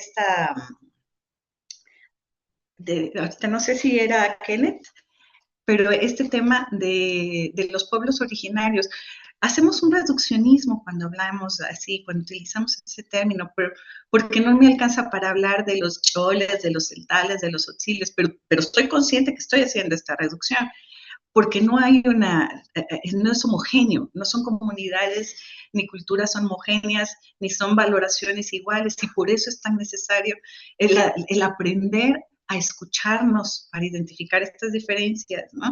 E ir incorporándolas en nuestros discursos y ver hacia dónde podemos caminar en conjunto o qué condiciones podemos tener como compartidas, qué perspectivas de mundo podemos tener compartidas y entonces pensar en hacer colaboración teniendo estos elementos, pero reconociendo que hay diferencias. Entonces yo creo que es importante la pregunta. O sea, la exclusión en términos de eso, de que las oportunidades de tener esta vida digna, ¿no? Se nos ha sido negada, o se nos y se les ha sido negada. Ahora, ¿cuáles son esas condiciones? Tenemos que entrar a la discusión. No sé si me explico. Sí, muchas gracias, dice Mario, y todos agradecemos aquí. Voy a leer el comentario de Rosa Isela, que también la tenemos aquí. Dice, me parece interesante pensar cómo integrar o hacer más evidente el tema de la interculturalidad en las ciencias, que ya se enseñan en las universidades, ya que como mostró, se estudian o abordan desde universidades ligadas directamente a la interculturalidad. En este sentido, creo que es importante integrarlos desde todos los espacios universitarios para hacerlo más visible y que pueda ser reconocido, no como algo que nos atraviesa, no como algo que no nos atraviesa, sino como algo de lo que somos parte. Perfecto, sí, sí, justamente. O sea, todas vivimos procesos donde estamos construyéndonos desde la diferencia. O sea, sí, nuestra construcción identitaria atraviesa esa contraparte, ¿no? El identificarme yo frente a los otros o nosotros frente a los otros. La cuestión es que la lógica de la diferencia en términos culturales, étnicos, siempre ha sido la de pensarlo desde una minusvalía, ¿no? Y yo creo que es importante reconocernos como parte de esta diferencia. Muchas gracias, Rosa Isela. Sí, Noeli, gracias también, dice doctora, gracias por la ponencia. Tengo una pregunta. ¿La experiencia de la interculturalidad es algo que vivimos todos o solo las comunidades de pueblos originarios? ¿Cómo son esas experiencias? Todos vivimos esas experiencias de interculturalidad, solamente que no las reconocemos como tal. De hecho, cuando surgen las universidades interculturales, muchos se quedaron con la idea de que eran universidades para indios. Y no es así. O sea, la interculturalidad es justo reconocer esta diferencia. ¿Cómo las vivimos? Desde las formas en las que nosotros nos relacionamos con quienes no hablan nuestro mismo idioma. O sea, yo creo que todos en algún momento hemos tenido esta experiencia de conocer a alguien o de algún pueblo originario, aunque no lo digan, porque además se ha atravesado un tema muy fuerte que en esta exclusión, en este racismo tan acendrado en todos nosotros, ha tenido como resultado eso, que se niega. Muchos estudiantes en nuestra universidad recuperaron su idioma materno a partir de que entran a la universidad, a partir de que escuchan de que es válido que se expresen en sus propios idiomas. Todavía muchos de ellos eran castigados en la primaria con castigos físicos por hablar su lengua materna. Entonces yo creo que sí hay experiencias de vida que tenemos desde relacionarnos con el diferente y que no las identificamos como diferencias interculturales, ¿no? Lo interesante es poder hacerlo ahora, identificar incluso estos prejuicios que pueden que podemos guardar y que los consideramos también como válidos y que surgen en nuestras expresiones, ¿no? Desde expresiones como, ay, no seas indio, ¿no? O sea, estamos nosotros ya posicionándonos frente a una diversidad cultural desde la cual se está menospreciando, ¿no? Y luego lo consideramos como que si fuera normal, como que si no fuera importante, y sí es importante, ¿no? El nombrar, la manera en la que nos expresamos siempre va a ser importante porque nos posiciona frente al mundo. No sé si me explico. Sí, muchas gracias, doctora. Jimena, ¿tienes pregunta o comentario? Por ahí anda. Bueno, en lo que... sí, Jimena. Es que tengo aquí un poco de problemas con la red, pero creo que ya está todo bien. Ok. De entrada, pues sí agradecerle mucho a la doctora por su ponencia, es muy interesante. Como ya había escrito antes, no tenía yo mucho acercamiento con todo este tema de la interculturalidad, que creo que es muy importante también. No por nada también lo conecté con el tema de la interseccionalidad.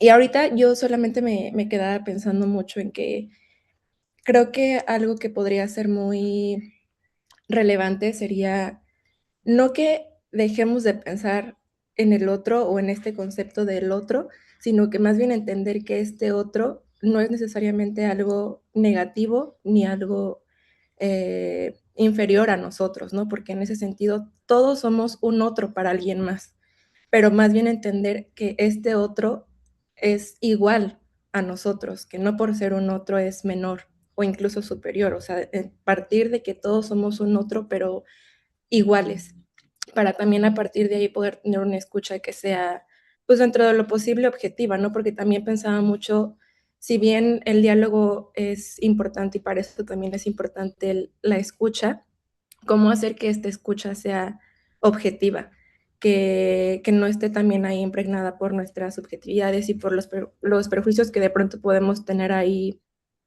tal vez inconscientemente, ¿no? Entonces, me quedo pensando mucho en eso y de nuevo muchas gracias por su ponencia, todo lo que nos compartió en este tiempo. Es muy fructífero. Muchísimas gracias, Jimena. No, gracias. Cuando colocaste el tema de la interseccionalidad, dije, ay, qué padrísimo. Sí, sí, tiene que ver.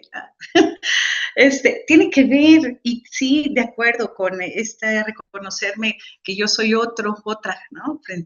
Para alguien más, para muchos más. Y yo lo único que te diría es que no necesariamente nuestra mirada tendría que ser objetiva. Yo creo que sí es importante la subjetividad. Y lo interesante de nuestra subjetividad es reconocer cómo está construida, porque nos da la oportunidad de hacer la modificación. O sea, sí necesita atravesar nuestra subjetividad, porque es darnos la oportunidad de hacer esta transformación. Es decir, por eso los ejercicios, muchos de los ejercicios que se recomiendan para alcanzar, aproximarnos a este diálogo profundo, tiene que ver con temas que nos atraviesen como personas. ¿De dónde vengo? O sea, ¿cuál es mi vínculo? ¿Cuál es mi linaje? ¿Cómo se han relacionado las mujeres de mi familia, de mi linaje con respecto de este tema? ¿Cómo lo estoy viviendo ahora? ¿No? O sea, pensando en quizá el tema de investigación que estás desarrollando. Entonces, la objetividad es un baluarte, porque así se maneja, ¿no? Un baluarte para este pensamiento hegemónico de esta ciencia objetiva, intocada, universal. Pues resulta que en este diálogo profundo sí tendríamos que reconocer que la construcción de conocimiento científico corresponde a una mirada de mundo. Y que esa mirada de mundo, ahorita nosotras la consideramos como la mirada del mundo porque somos sociedades occidentalizadas.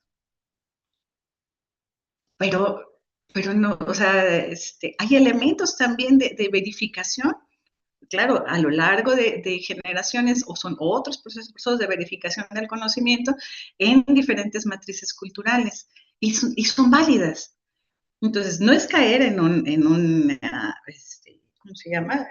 Que todo vale. No es que todo valga, sino que hay que reconocer cuáles son los criterios de verdad que han ido construyéndose desde estos marcos epistémicos, culturales específicos.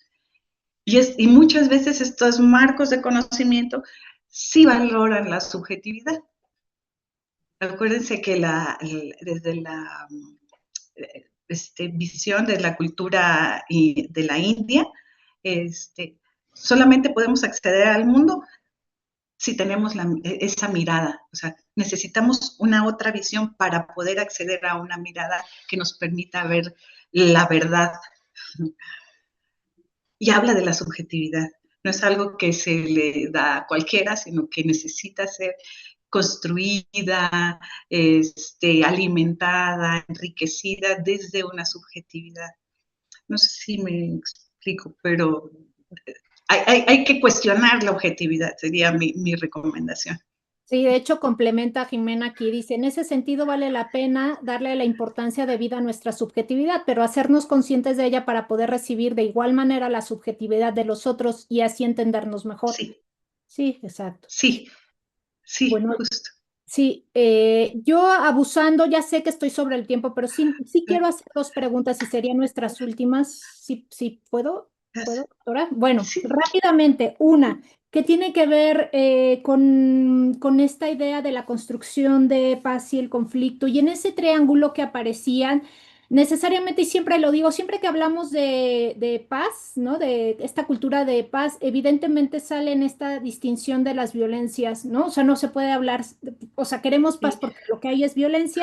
Y la primera pregunta que tengo es, ¿por qué recae en una transformación simbólica? O sea, de esta violencia simbólica que es la que atraviesa, ¿por qué la solución está o sea, la resolución, o sea, esta querer estar en paz recae en esta violencia simbólica, ¿no? O sea, ¿por qué plantear otro tipo? O sea, ¿cómo es eso de plantear otra estructura simbólica? Una, y dos, ¿cuál sería, y esto es para los que nos escuchan, y con eso cerraríamos, por supuesto, cuál es esta relación tan cercana, parece, entre interculturalidad y la resolución de conflictos, ¿no? O esta cultura, o esa construcción de paz? Sí, doctora, con esas. Ok, gracias, muchas gracias, querida doctora. Bien, ¿por qué hablar de que se requiere atender esta violencia simbólica? La violencia simbólica es la que nos permite identificar la verdad como verdad. Es decir, desde cuáles son estas construcciones, estas ideas de lo que es lo verdadero o lo que es lo importante. Entonces, atraviesan este diálogo epistémico, interepistémico. O sea, necesitamos que desde esta reconstrucción, este cuestionamiento de nuestras bases epistémicas, no porque no sean válidas, sino porque se pueden relacionar de manera diferente con otros marcos epistémicos. Y eso implica una reformulación de estas verdades, y por eso atraviesan el tema de lo simbólico. Entonces, es profundo. O sea, no se trata solamente de llegar a un acuerdo, o que muchas veces hablan de esta idea que dicen la interculturalidad es soportar, no, es que es tolerar, la tolerancia. No es la tolerancia, no se trata de una tolerancia, sino más bien de un reconocer, o sea, de reconocer tu verdad frente a mi verdad, y entonces lleguemos a un diálogo. No te tolero, porque si es la tolerancia, es tú estás mal y te voy a dejar, a permitir hasta cierto grado, porque yo sé que estás mal, ¿sí? No hay una transformación simbólica en términos de la relación del mundo. Si identificamos que hay códigos distintos para esta configuración simbólica del mundo, entonces vamos a permitirnos sí dar un paso a un lado de estas verdades que son intocadas. Y que es justo eso lo que cuesta más cuando entramos en conflicto con alguien, en cualquiera de los elementos, ¿no? Y creo que está conectado justo con la segunda pregunta, porque la construcción, el atender conflicto, tiene que ver con reconocer que hay diferentes puntos de vista, posiciones, esperanzas, que hay deseos de futuro o de proyecciones de futuro que son incompatibles. Es decir, no puedo realizarme si te realizas tú, y si me realizo yo, no te puedes realizar tú, ¿no? Entonces, claro, porque son mundos que no se tocan, que no entras, o sea, reconocen la contradicción y entonces ceden parte. Pero el ceder no implica el reconocer que podemos construir una tercera vía. Esta tercera vía, desde la resolución de conflictos convencional, no atraviesa un cuestionamiento interepistémico, por lo general. Es más bien de tolerar, es la tolerancia, es cedo y cedes tú, ¿no? Y entonces nos quedamos en paz, pero no hay una comprensión más profunda. Entonces, la interculturalidad plantea este acercamiento desde las diferencias. Reconocer que el diferente no quiere decir que sea menos, como decía hace un momento Jimena, ¿no? Entonces ya ese es un paso. Pero sí, desde la interculturalidad crítica y desde esta visión un poco más profunda de la relación con el otro, tendría que reformularse para que sea realmente un diálogo interepistémico. Es muy complejo, pero no es imposible.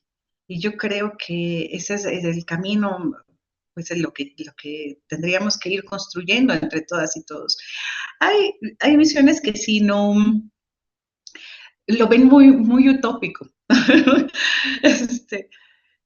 O definitivamente lo ven como algo que no es posible, ¿no? Porque la lógica es la lógica y todo el pensamiento desde la validación de la verdad, etcétera, etcétera.